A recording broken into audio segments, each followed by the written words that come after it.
नमस्कार। आज मैले यस भिडियोमा चाहिँ केही साथीहरुको जिज्ञासा चाहिँ अलिकति प्यासिभ इन्कमको रूपमा चाहिँ YouTubeबाट चाहिँ प्यासिभ इन्कम हुन्छ भने त्यो YouTube च्यानल चाहिँ खोल्ने कसरी भन्ने चाहिँ केही जिज्ञासाहरुलाई चाहिँ सम्बोधन गर्नका लागि यो भिडियो तयार गरेको छु। तपाई फुर्सदको समयमा तपाईसँग आफूसँग भएको केही स्किलहरुलाई प्रयोग गरेर यो YouTube च्यानल तपाईले आफूले क्रिएट गर्ने YouTube च्यानल बनाएर YouTube च्यानल मार्फत चाहिँ तपाईसँग भएको स्किलहरु ज्ञानहरुलाई चाहिँ यस मार्फत चाहिँ शेयर गरेर पनि त्यो प्यासिभ इन्कम चाहिँ गर्ने एउटा प्लेटफर्म चाहिँ हो र प्यासिभ इन्कमको रूपमा यसलाई चाहिँ सुरुवाती दिनहरुमा प्यासिभ इन्कमको रूपमा यसबाट गर्न सक्नुहुन्छ। अब त्यो YouTube च्यानल खोल्नलाई के गर्नुपर्छ? YouTube च्यानल खोल्नको लागि तपाईले के गर्नुपर्छ त भन्दा एक नम्बरमा तपाईसँग इमेल चाहिँ बनाउनु पर्ने हुन्छ। इमेलमा पनि स्पेशली जीमेल नै बनाउनु पर्ने हुन्छ। YouTube को लागि gmail.com मा गएर तपाईले जीमेल चाहिँ बनाउनु पर्ने हुन्छ, जीमेल क्रिएट गर्नुपर्ने हुन्छ। त्यो जीमेल तपाईसँग अलरेडी बनेको पनि हुन सक्छ किनकि तपाईले चाहिँ एन्ड्रोइड फोनहरु चलाउनु भएको छ भने त्यो जीमेल चलाएपछि मात्रै चाहिँ बनाएपछि मात्रै तपाईले एन्ड्रोइड फोनहरुको चाहिँ एप्लिकेसनहरु एक्सेस गर्न सक्नुहुन्छ। त्यसैले तपाईको जीमेल बनेको हुन सक्छ। यदि बनेको छैन भने तपाईले www.gmail.com मा गएर चाहिँ आफ्नो छुट्टै जीमेल खोल्न सक्नुहुन्छ। यो gmail.com मा गइसकेपछि तपाईले यहाँ क्रिएट एन अकाउन्ट छ, यहाँ पनि छ, तपाईले देख्नुहुन्छ यहाँ पनि छ। यो दुईवटा ठाउँमा जहाँ गएर पनि तपाईले क्रिएट एन अकाउन्ट गरेर आफ्नो जीमेल अकाउन्ट चाहिँ यहाँ क्लिक गर्नुभयो भने जीमेल अकाउन्ट खोल्न सक्नुहुन्छ। त्यसको लागि जीमेल अकाउन्ट कसरी खोल्ने यो सम्बन्धी भिडियो अलरेडी यो च्यानलमा छ, तपाईले सर्च गरेर पनि हेर्न सक्नुहुन्छ। अनि यो जीमेल अकाउन्ट तपाईले खोलिसकेपछि चाहिँ अब तपाईले तपाईसँग भएको जीमेल मार्फत चाहिँ यो साइन इन गर्नुपर्ने हुन्छ। यो साइन इन गर्दाखेरि तपाईको जीमेल यहाँ हान्नुस् र त्यसपछि तपाईले नेक्स्ट गरेर पासवर्ड हानेपछि तपाईको जीमेल अकाउन्ट चाहिँ यहाँ खुल्छ। यदि तपाईले ल्यापटपबाट चलाउँदै हुनुहुन्छ भने पक्कै पनि जीमेल चलाउनु भएको होला, जीमेल खुल्छ। यदि मोबाइलमा हुनुहुन्छ भने मोबाइलमा पनि त्यही तरिकाबाट gmail.com हानेर तपाईले क्रोम ब्राउजर मार्फत चाहिँ खोल्न नि सक्नुहुन्छ। त्यो चाहिँ अलरेडी सजिलो छ है। त्यसपछि तपाईले अकाउन्ट लिंक गर्नुपर्ने हुन्छ। त्यहाँ त्यो कसरी गर्ने यो सम्पूर्ण कुराहरु यदि तपाईलाई थाहा नभएमा कमेन्ट गर्न सक्नुहुन्छ, म पछि फेरि शेयर गर्ने छु कुनै भिडियोहरु मार्फत चाहिँ। त्यसैले तपाईले पहिलो काम के गर्नु पर्यो? जीमेल बनाउनु पर्यो। जीमेल पछि चाहिँ अब तपाईले मोबाइलमा भएको तपाईले मोबाइल चलाउँदै हुनुहुन्छ भने मोबाइलमा YouTube स्टुडियो चाहिँ एप्लिकेसन डाउनलोड गर्नु पर्यो।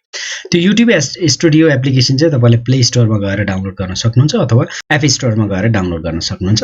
यो डाउनलोड गरेपछि अब तपाईले चाहिँ जीमेल पनि गराउनु भयो, YT स्टुडियो पनि एप्लिकेसन डाउनलोड गर्नुभयो भने जीमेल चाहिँ तपाईले जुन जीमेल तपाईले चलाएर एन्ड्रोइड फोन अथवा तपाईले मोबाइलबाट चाहिँ जुनबाट तपाई YouTube च्यानल खोल्न चाहनुहुन्छ त्यो जीमेलमा लिंक गर्नुभयो भने अनि त्यसपछि तपाईको स्टुडियो चाहिँ चल्छ।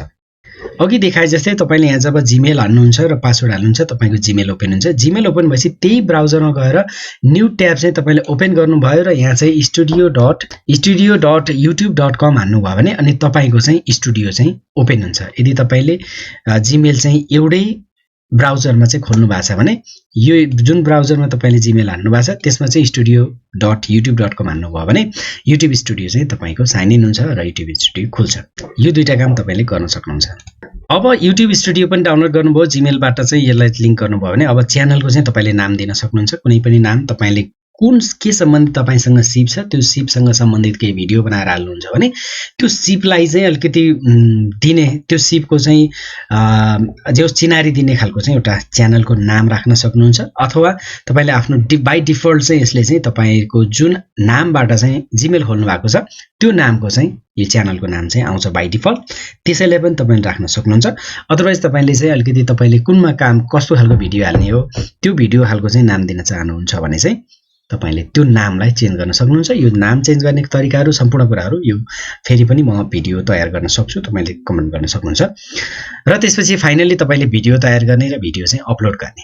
अब भिडियो अपलोड गर्नको लागि तपाईले दुई तरिकाबाट अपलोड गर्न सक्नुहुन्छ।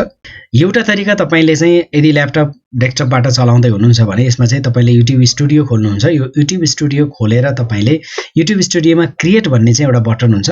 त्यो क्रिएट बटनमा गएर तपाईले क्लिक गरेर अपलोड गर्न सक्नुहुन्छ। नयाँ अपलोड गर्नको लागि एउटा तरिका त्यो छ।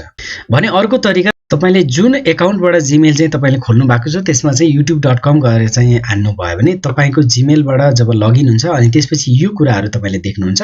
यहाँ गएर हेर्नुभयो भने यहाँ यो जुन दायाँ साइडको चाहिँ टप साइडमा चाहिँ सेक्टरमा चाहिँ तपाईको कुन अकाउन्टबाट लगइन भएको छ त्यो कुरा तपाईले यहाँ देखिन्छ। तपाईको नामको चाहिँ पहिलो लेटर चाहिँ यो देखिन्छ।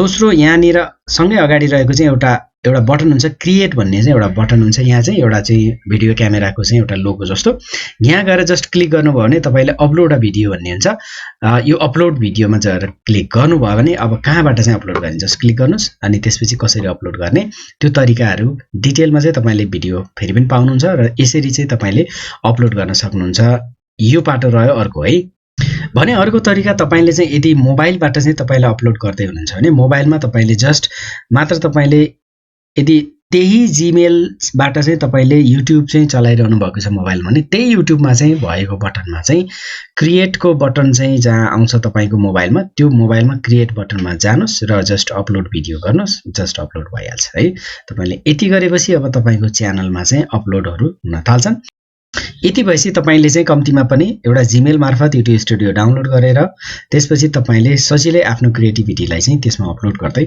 अगाडि चाहिँ तपाईले बढाउन सक्नुहुन्छ आफ्नो च्यानल चाहिँ खोल्न सक्नुहुन्छ र तपाईलाई युट्युबमा चाहिँ अब अन्य कुराहरु धेरै कुराहरु आउँछन् कसरी भिडियोहरु अपलोड गर्ने तरिका त्यसपछि चाहिँ त्यसको टाइटलहरु लेख्ने कुरा डिस्क्रिप्सन लेख्ने कुरा थम्बनेलका कुराहरु धेरै कुराहरु सिक्दै जानु पर्ने हुन्छ कम्तिमा पनि सुरुवातका दिनहरुमा तपाईले भिडियो चाहिँ कम्तिमा अपलोड गर्दै जानुभयो भने लामो समयपछि चाहिँ तपाईको एउटा स्किल चाहिँ डेभलप हुँदै गर्दाखेरि यसबाट चाहिँ प्यासिभ इन्कम पनि गर्न सकिन्छ यसलाई चाहिँ मोनेटाइजेसन गरेर त्यो मोनेटाइजेसन गरिसकेपछि गुगलले तपाईलाई तपाईको च्यानल मार्फत चाहिँ एडभर्टाइज देखाउँछ अनि त्यो एडभर्टाइज देखाएर तपाईले अनि तपाईको चाहिँ थोरै इन्कम चाहिँ तपाईले यसबाट पनि गर्दै गर्न सक्नुहुन्छ